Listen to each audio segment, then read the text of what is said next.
Have you ever found yourself listening to someone yapping on about a subject that you don't know that much about, and you just have this funny feeling that it's BS, but you can't prove it?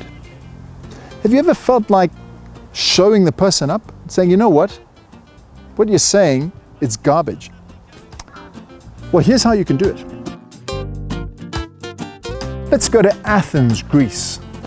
Socrates. Now, Socrates came from the group of sophists. The sophists were these philosophers who would get paid to teach young, wealthy noblemen to basically BS their way through life, to spin a yarn. They learned all sorts of tricks so that they could lull their audience into complacency. Kind of like learning how to be a politician. Socrates broke away from these sophists because he'd had enough. And he figured out that the best way of showing them up was very simple. It's asking questions.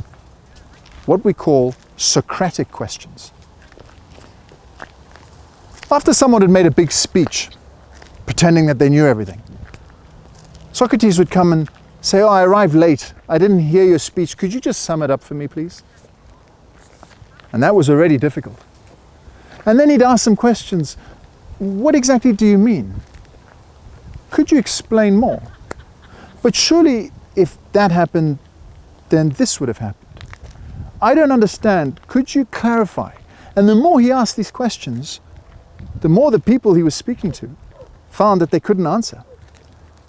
And in the end, they tripped up on their own ignorance. That's called the Socratic Method. It's asking simple questions, playing dumb, to show up your opponent. Now, the problem with Socrates is that he didn't make many friends for himself by doing this. And in the end, he was sentenced to death for corrupting the youth of Athens and for disrespecting the gods. He was put to death by the Democrats who hated him. His admirer Plato wrote down everything Socrates supposedly said. Socrates wrote nothing. So all we know of Socrates is written down in dialogues by Plato. Now, Socrates got on people's nerves so much that they called him the gadfly, which is a type of horsefly, or the torpedo fish, a type of stingray, because he'd stun his interlocutors into submission. Socrates was a polemical figure.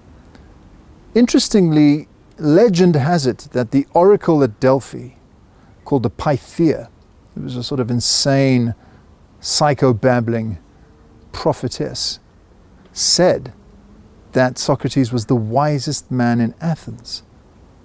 And the reason why he was the wisest man in Athens is because he knew that he knew nothing. So knowing that you know nothing, from a Socratic point of view, is a sign of wisdom.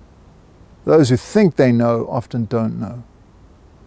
Next time you hear someone rattling on and you think, you know what, that's nonsense. You don't know what you're talking about. Just ask them some questions. It's as simple as that.